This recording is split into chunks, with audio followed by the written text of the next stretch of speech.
कभी सोचा है कि हमारे चारों ओर की दुनिया हमेशा चलती क्यों रहती है? एक पत्ता जो हवा में उड़ रहा है से लेकर आसमान में घूमते ग्रहों तक, हर चीज हर पल गति में है। लेकिन सवाल ये है कि हम या कोई भी भौतिक विज्ञानी इस लगातार हो रही हलचल को समझते कैसे हैं? तो चलिए आज हम इसी गति की भाषा को सीखने की कोशिश करते हैं और उन आसान से टूल्स को जानते हैं जो इस पूरी कायनात को समझने में हमारी मदद करते हैं। तो शुरू करते हैं एक बहुत ही बेसिक सवाल से। हम अक्सर सोचते हैं कि हमारे आसपास की कुछ चीजें जैसे कि एक कुर्सी या कोई पेड़ अपनी जगह पर स्थिर है, मतलब एट रेस्ट है। पर क्या वो सच में स्थिर होती है?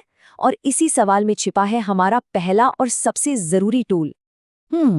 जरा एक पल के लिए सोचिए, जिस कमरे में हम हैं उसकी दीवारें एकदम रुकी हुई स्थिर लगती हैं, है ना? लेकिन क्या हो अगर मैं कहूं कि ये सब कुछ सिर्फ देखने के नजरिए का खेल है? और यहीं पर मोशन के रिलेटिव होने का कॉन्सेप्ट सामने आता है। सोचिए, एक चलती बस के अंदर साथ बैठे लोग हमें स्थिर लगते हैं, लेकिन अगर कोई सड़क पर खड़ा होकर हमें देखे तो उसके लिए हम सब तेजी से आगे बढ़ रहे हैं। मतलब कोई चीज चल रही है या रुकी हुई है, ये सब कुछ इस बात पर निर्भर करता है कि हम उसे देख कहाँ से रहे हैं। तो मुद्दे की बात यह है, किसी भी गति को नापने या उसके बारे में बताने के लिए हमें एक शुरुआती बिंदु चाहिए होता है। फिजिक्स की भाषा में इसे ही संदर्भ बिंदु या रेफरेंस पॉइंट कहते हैं। ये वो लंगर है जिसके हिसाब से हम हर दूसरी गति को मापते हैं। ठीक है, तो रेफरेंस पॉइंट तो सेट हो गया। अब चलिए अपनी टूल किट में दो और कमाल के औजार जोड़ते हैं जो हमें किसी भी यात्रा को समझने में मदद करेंगे। ये हैं दूरी और विस्थापन। चलिए एक सिचुएशन इमेजिन करते हैं। मान लीजिए एक कार एक सीधी सड़क पर चल रही है। वो अपनी यात्रा 0 से शुरू करती है, 60 किलोमीटर आगे जाती है और फिर उसी रास्ते पर 35 किलोमीटर वापस आ जाती है। तो सवाल ये है कि उसने कुल कितनी दूरी तय की? ये तो सिंपल मैथ्स है ना? 60 किलोमीटर आगे जाना और 35 किलोमीटर वापस आना, मतलब कुल मिलाकर हो गए 95 किलोमीटर।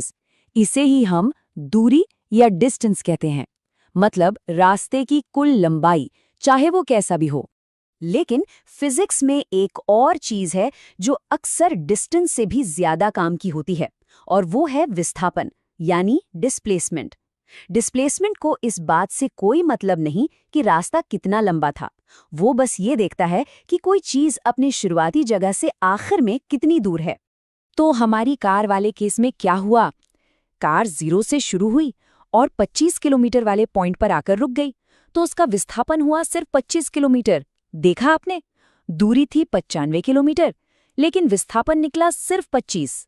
चलिए एक और जबरदस्त उदाहरण देखते हैं जो इस फर्क को एकदम साफ कर देगा। उषा 90 मीटर के एक पूल में तैरकर एक छोर से दूसरे छोर तक जाती है और फिर वापस आ जाती है। तो उसने कुल दूरी तय की 180 मीटर, लेकिन चूंकि वो वापस वहीं आ गई जहां से शुरू किया था, उसका कुल विस्थापन पता है कितना? 0। है ना कमाल की बात? ऑलराइट, तो डिस्टेंस और डिस्प्लेसमेंट तो समझ आ गया, लेकिन कहानी यही खत्म नहीं होती। अगला सवाल है, कोई चीज कितनी तेजी से चल रही थी? इसे समझने के लिए हमारे टूल किट में है चाल और वेग। चाल यानी स्पीड, ये तो हम रोजमर्रा की जिंदगी में इस्तेमाल करते हैं। ये बस इतना बताती है कि किसी ने कुल कितनी दूरी कुल कितने समय में तय की। ये सिर्फ एक नंबर है जो बताता है कितना तेज। अब आते हैं स्पीड के ज्यादा स्मार्ट भाई, वेग यानी वेलोसिटी पर। वेलोसिटी भी यही बताती है कि कोई चीज कितनी तेज है, लेकिन इसमें एक ट्विस्ट है। ये साथ में दिशा यानी डायरेक्शन भी बताती है। ये सिर्फ कितना तेज नहीं, बल्कि किस तरफ ये भी बताती है। अब उषा वाले उदाहरण को फिर से देखते हैं, लेकिन इस बार स्पीड और वेलोसिटी के चश्मे से। उसकी औसत चाल है 3 मीटर प्रति सेकंड। जाहिर है वो तेजी से तैर रही थी, लेकिन उसकी औसत वेलोसिटी वो है 0। क्यों? क्योंकि उसका विस्थापन 0 था। देखा आपने, दिशा कितनी ज्यादा मायने रखती है। असल दुनिया में गाड़ियां या कोई भी चीज हमेशा एक ही स्पीड पर तो नहीं चलती, है ना? कभी हम स्पीड बढ़ाते हैं, कभी ब्रेक लगाते हैं, कभी मुड़ते हैं। तो वेलोसिटी के इसी बदलाव को मापने के लिए भी हमारे पास एक टूल है, और वेलोसिटी में होने वाले इसी बदलाव को नापने वाले टूल का नाम है त्वरण यानी एक्सेलरेशन।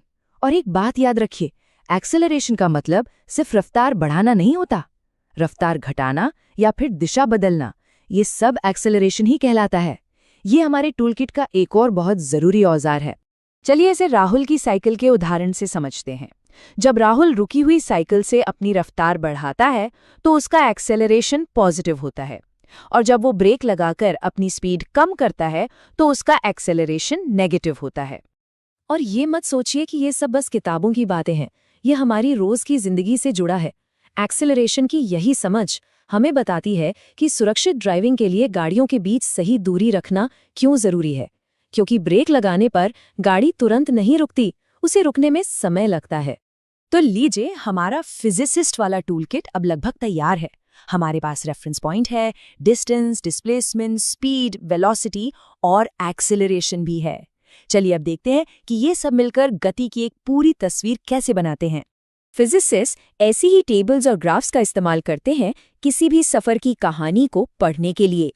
यहाँ हम देख सकते हैं कि वस्तु A हर 15 मिनट में ठीक 10 मीटर चल रही है। यह है एक समान गति या यूनिफॉर्म मोशन।